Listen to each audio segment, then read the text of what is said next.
안녕하세요. 저는 올해 52, 이름은 서정이라고 합니다. 제 이야기는 조금 길고 어쩌면 듣는 분들께 무거울 수도 있겠네요. 하지만 꼭 나누고 싶었습니다.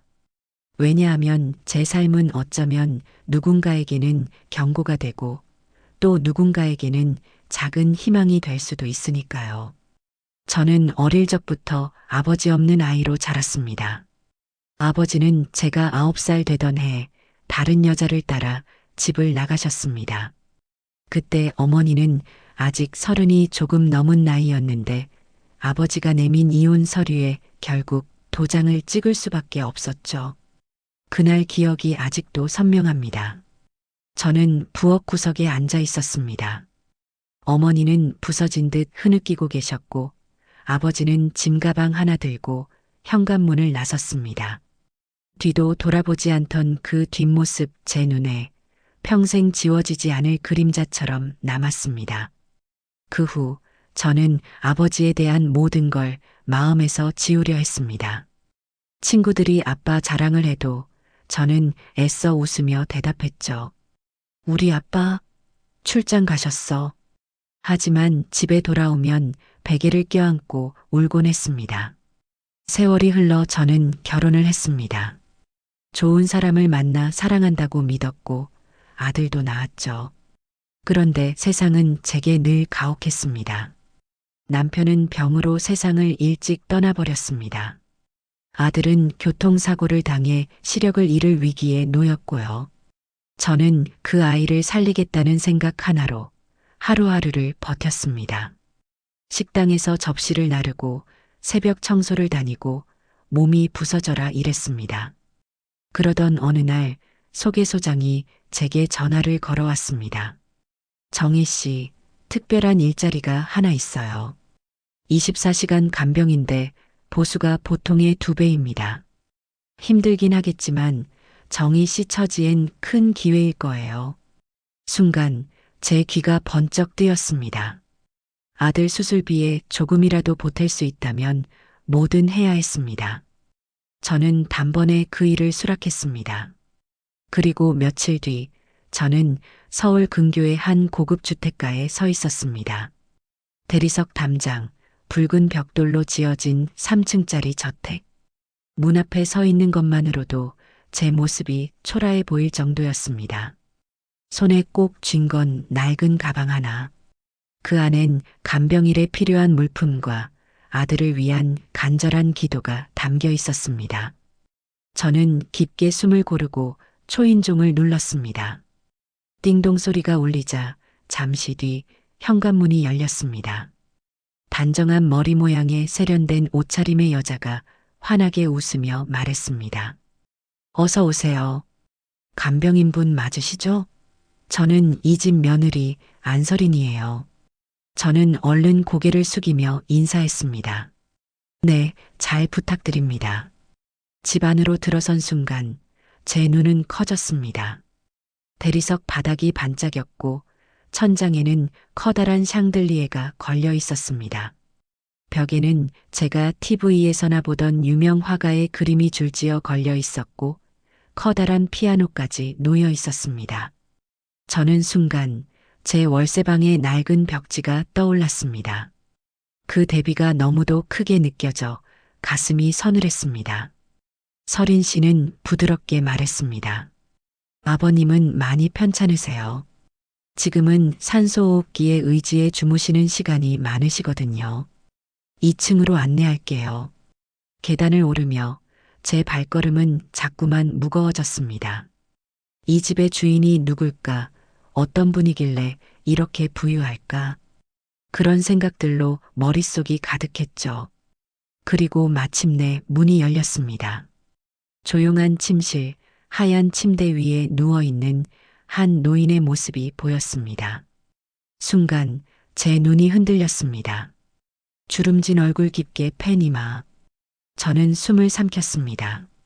그 얼굴이 너무도 낯익었기 때문입니다. 아버지, 제 입에서 그 말이 저도 모르게 새어나왔습니다. 하지만 곧 스스로 입을 틀어막았습니다. 분명 40년 전 우리를 버리고 떠난 그 사람. 제게 지울 수 없는 상처를 남기고 다시는 만나지 않을 거라 믿었던 바로 그 사람이 바로 눈앞에서 산소호흡기를 달고 누워 있었습니다. 그 순간 제 심장은 미친 듯이 뛰고 있었습니다. 아버지. 그 한마디가 내 입술 사이에서 새어나온 순간부터 제 심장은 미친 듯이 요동치고 있었습니다. 그분이 눈을 뜨신 것도 아닌데 그저 산소호흡기에 의지한 채 누워 계실 뿐인데 저는 도저히 그 얼굴에서 눈을 뗄 수가 없었습니다. 간병인님, 괜찮으세요? 곁에서 저를 지켜보던 며느리 안설인 씨가 조심스레 물었습니다. 저는 놀란 듯 고개를 저으며 대답했죠. 아, 네, 죄송해요. 처음이라 긴장해서 그래요. 하지만 제 목소리는 떨리고 있었습니다. 마치 오래된 기억 속 무너져 내린 벽을 다시 마주한 듯 가슴이 먹먹하고 눈물이 차올랐습니다. 그날 밤 간병 첫날의 긴장이 조금 가셨을 무렵 노인의 곁에서 담요를 고쳐 덮어드리다가 저는 불현듯한 장면이 떠올랐습니다. 어린 시절 우리 집에 불이 났던 날 아버지는 불길 속에서 제 손을 붙잡고 밖으로 뛰쳐나오셨습니다. 그 과정에서 아버지의 왼쪽 다리에 불길이 휘말려 큰 상처를 입으셨죠. 저는 손끝이 저릿해질 정도로 떨리는 마음으로 담요를 살짝 젖혔습니다. 그리고 그 다리를 바라보았습니다. 피부 위에 깊고 거칠게 남아있던 화상 흉터. 세월이 흘러 더 옅어지긴 했지만 그 무늬와 자국은 결코 잊을 수 없었습니다. 아버지. 저도 모르게 그 한마디가 다시 입술 사이로 흘러나왔습니다. 순간 제 눈에 눈물이 고였습니다. 아버지를 원망하며 지워버리려 했던 기억이 억눌러온 그리움이 모두 한꺼번에 터져 나오는 듯 했습니다. 그때 방문이 열리며 누군가 들어왔습니다. 지금 뭐 하시는 거예요? 깜짝 놀라 뒤돌아보니 며느리 안설인 씨가 서 있었습니다. 그의 눈빛은 순간 날카로웠습니다. 저는 서둘러 담요를 덮으며 말했습니다. 아, 그냥 체위 바꿔드리다가 흉터가 보여서 놀랐습니다. 설인 씨는 잠시 저를 뚫어지게 바라보다가 애써 미소를 지으며 말했습니다. 아버님, 흉터는 오래된 상처예요. 간병인 분도 적응하시다 보면 괜찮으실 겁니다. 그 말이 끝나기가 무섭게 방문이 또 열렸습니다. 정장을 입은 남자가 들어왔습니다. 바로 이 집의 아들, 강민호 씨였습니다. 민호 씨는 차분한 목소리로 인사를 건넸습니다. 간병인 분이시군요. 고생 많으시겠습니다. 아버지 잘 부탁드립니다. 그의 눈빛은 예의 바르고 공손했지만 잠시 제 얼굴에 머물더니 미묘하게 흔들렸습니다. 이상하네요. 네. 제가 놀라 대묻자 그는 조심스레 웃으며 말을 이었습니다. 간병인님, 우리 아버지를 꼭 닮으셨습니다. 친딸이라고 해도 믿겠네요.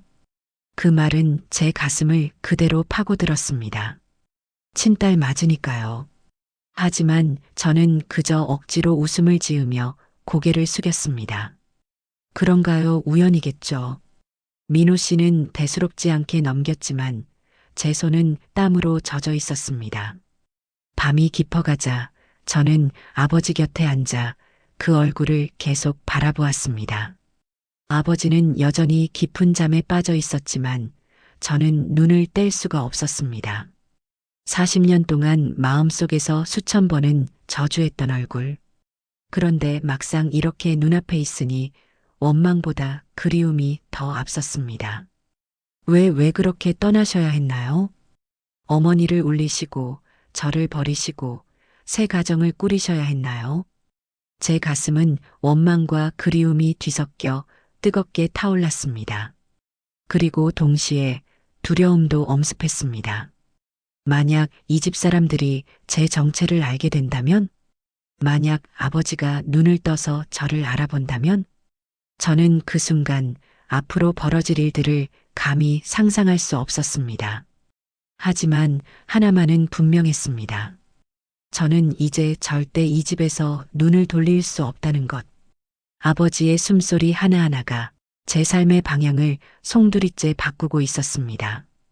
그날 밤 저는 거의 뜬 눈으로 밤을 지새웠습니다. 아버지의 얼굴, 다리에 남은 흉터, 그리고 아들 민호 씨와 며느리 서린 씨의 말이 계속 귓가를 맴돌았습니다. 친딸이라고 해도 믿겠네요. 그 농담 같은 말이 저에겐 번개처럼 가슴을 쳤습니다. 맞아. 나는 이분의 딸이야. 버려지고 잊히고 지워졌지만 그래도 분명히 친딸이 맞아. 그런데 그 사실을 증명할 방법이 없다는 게 저를 미치도록 괴롭게 했습니다. 다음 날 아침 아버지의 활력 징후를 체크하고 있을 때였습니다. 거실에서 민호 씨의 목소리가 들려왔습니다. 영은 씨, 잠시 얘기 나눌 수 있을까요? 저는 조심스레 내려가 그 앞에 앉았습니다. 민호 씨의 얼굴은 전날과 달리 심각했습니다. 간병인님 아니, 영은 씨. 어제 아버지라고 부르는 걸 들었습니다. 그는 제 눈을 똑바로 바라보며 말을 이었습니다.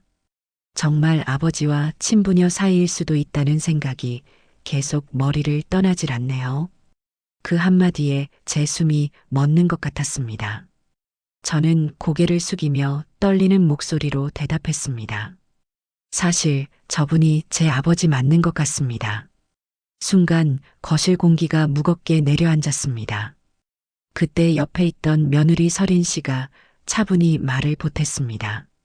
민호 씨, 방법은 하나밖에 없죠. DNA 검사.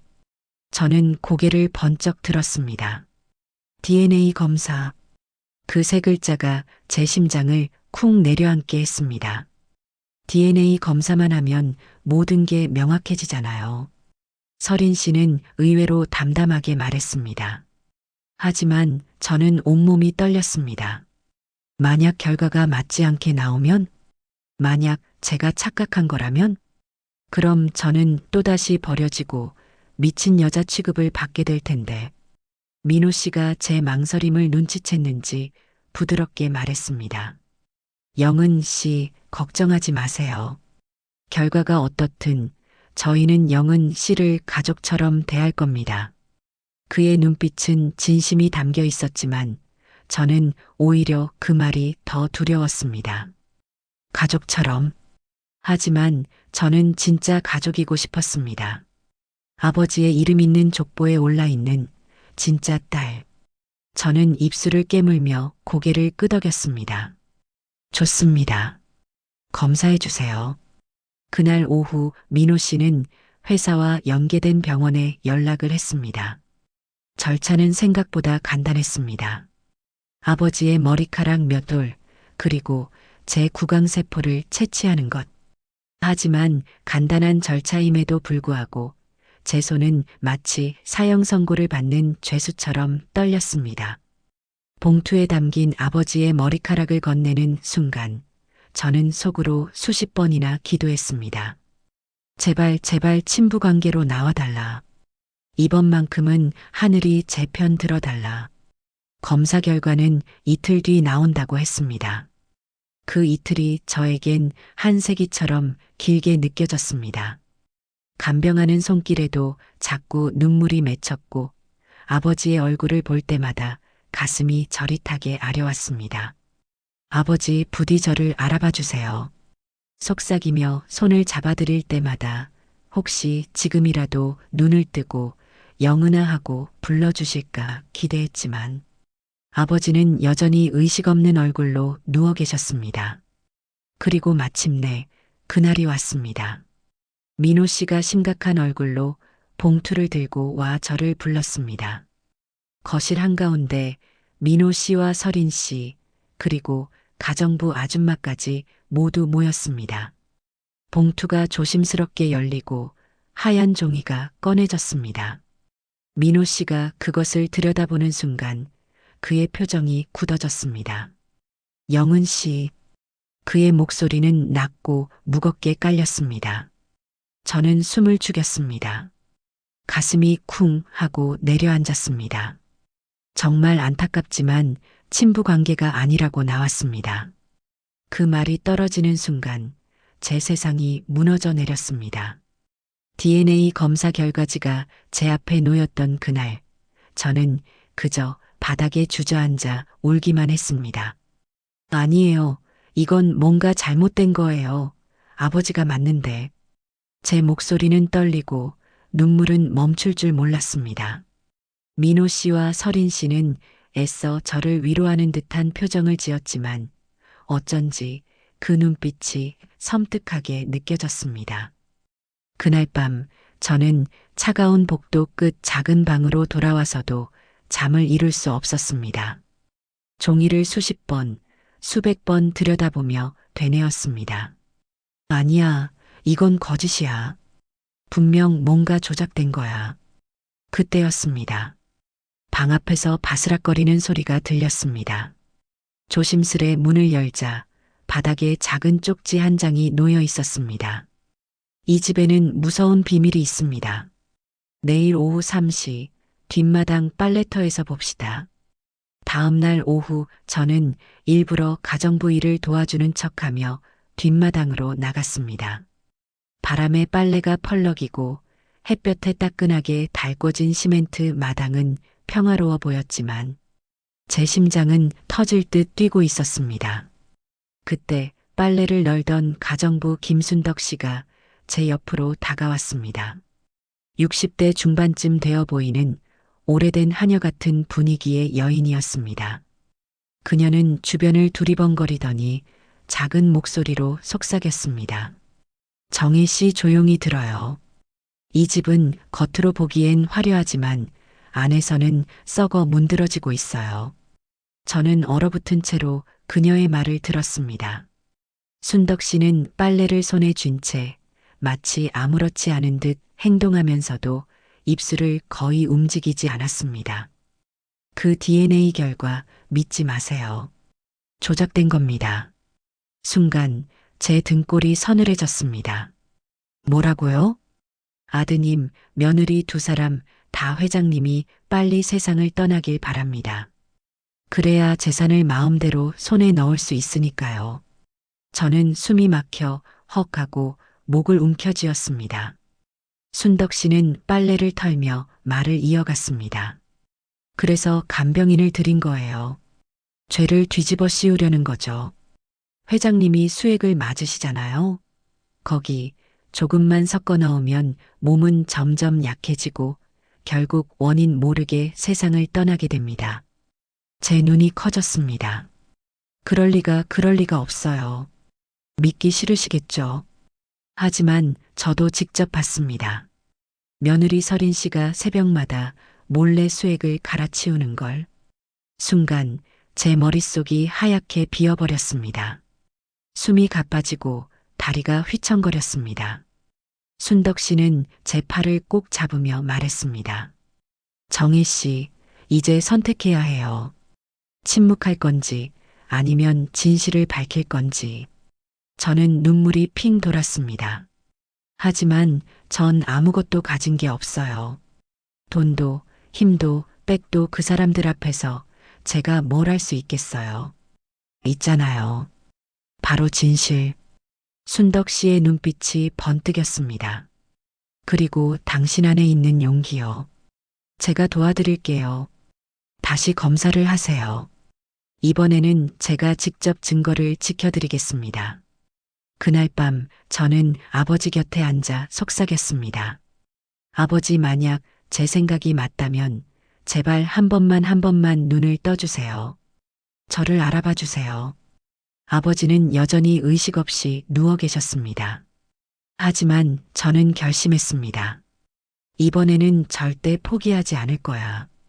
어릴 적 그날 이후 나는 늘 도망쳤지. 하지만 이제는 나 스스로 진실을 붙잡아야 해.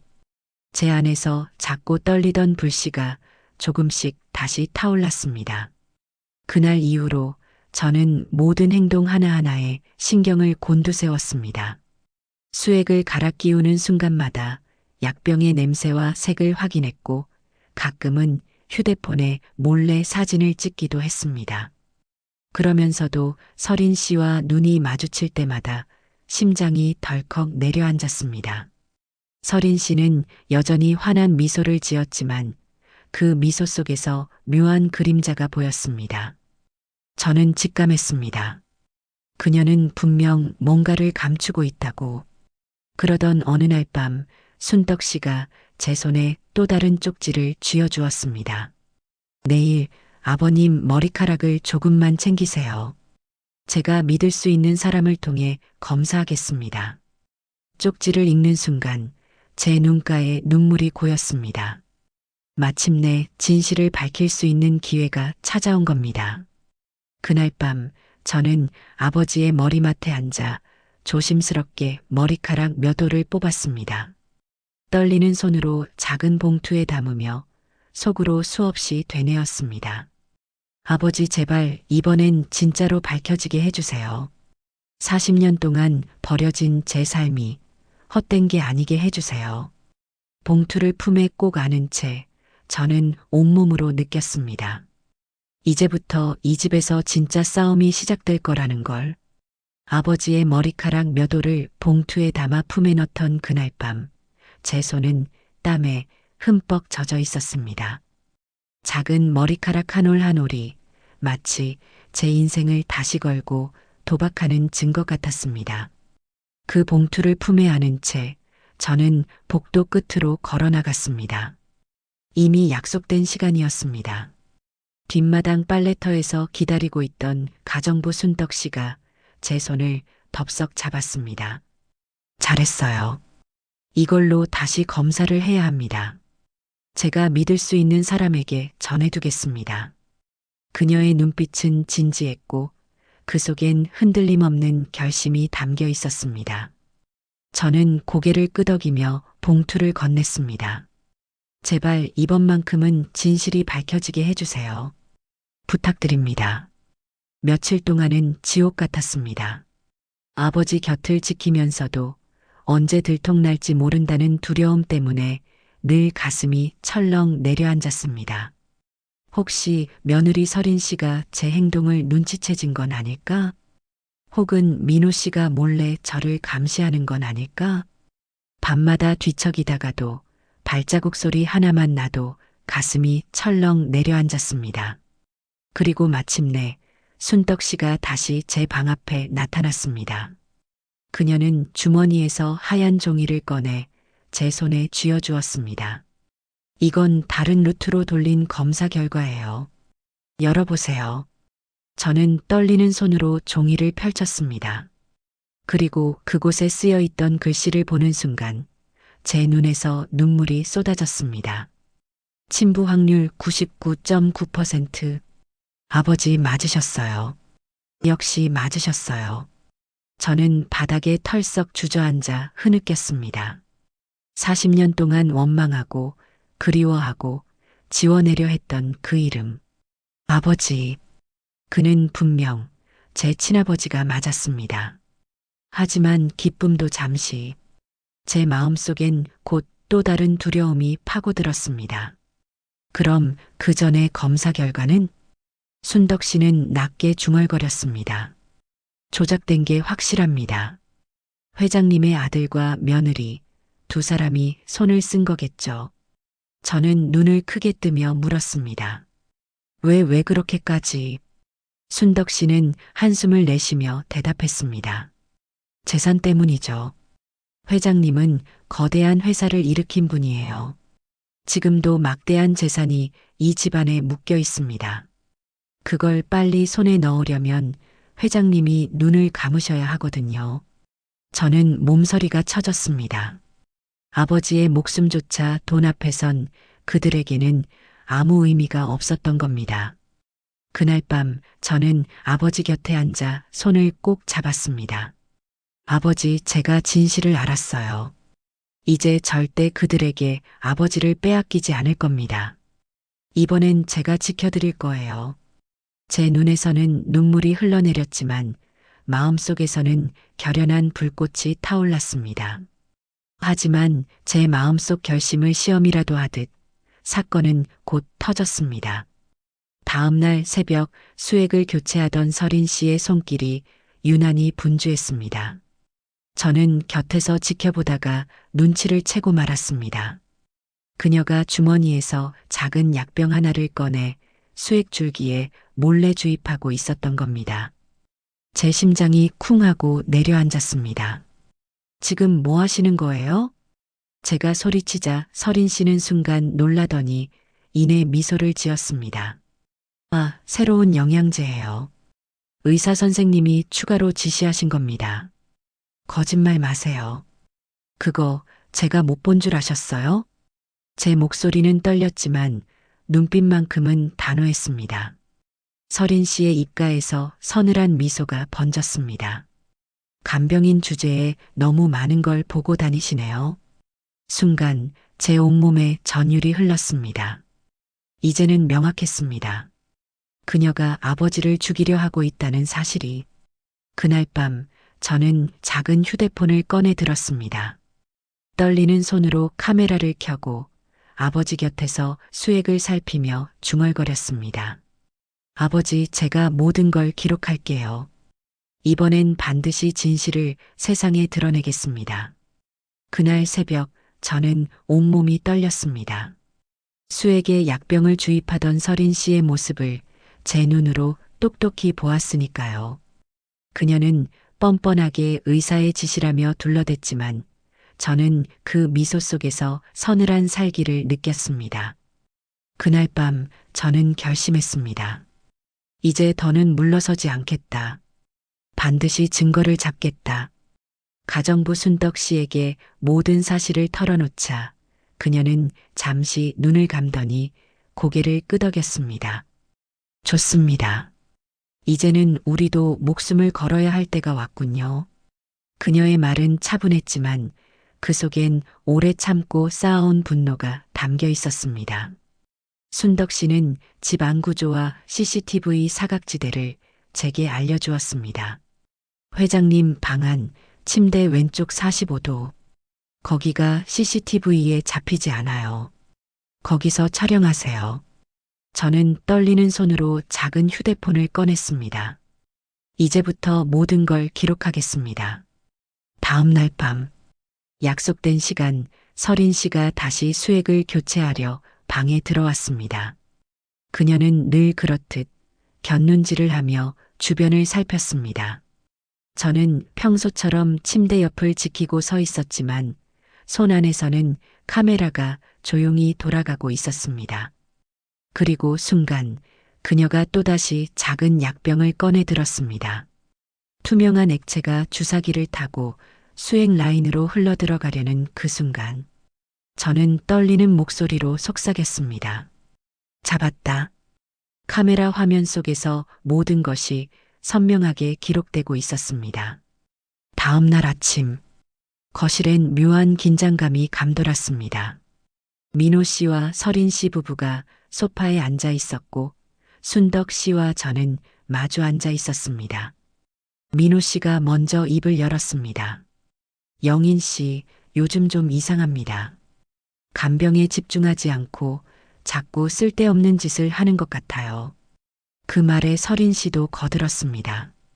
맞아요. 어젯밤에도 회장님 방에서 수상한 행동을 하셨죠? 감히 우리 화장실까지 들어가고 이 집의 규칙을 무시하고 있어요.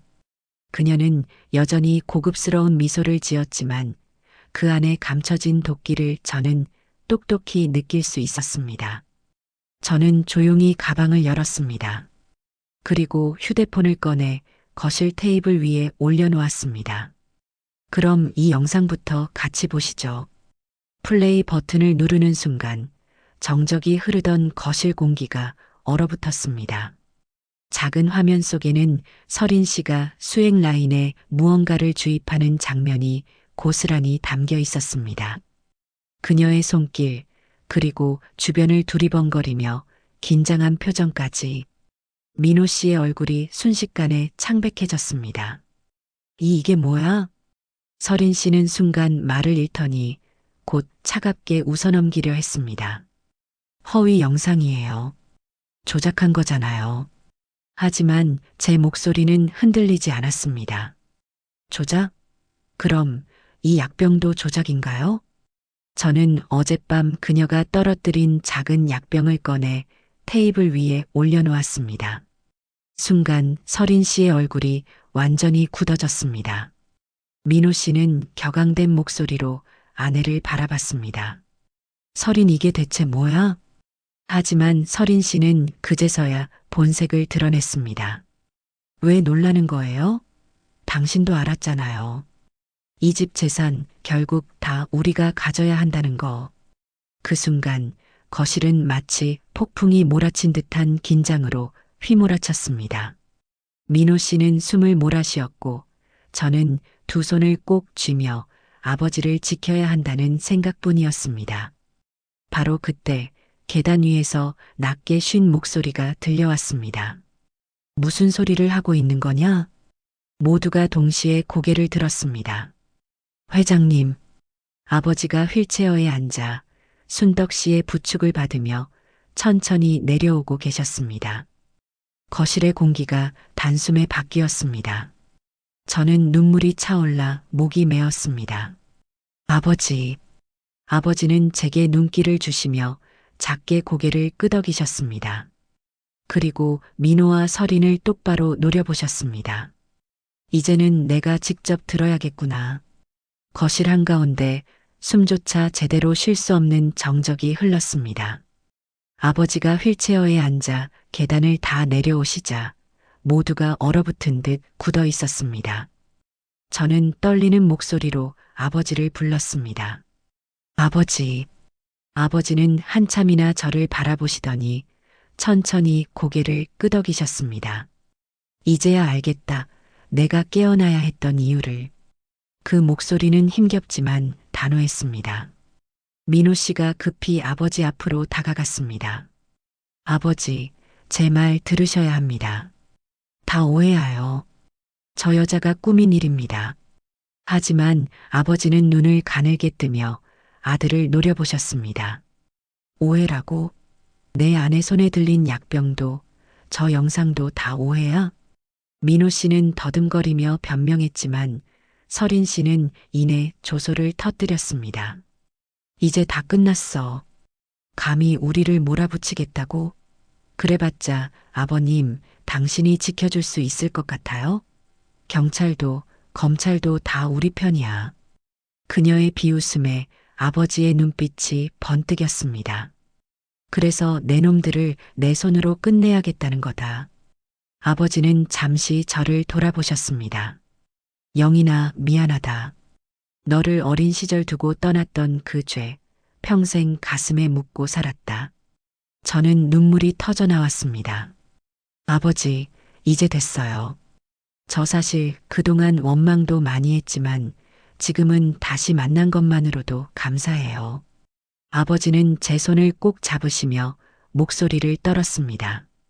다시 기회를 주어서 고맙구나. 이제는 내가 내 진짜 딸이라는 걸 세상에 알릴 거다. 그리고 아버지는 순덕 씨에게 눈짓하셨습니다.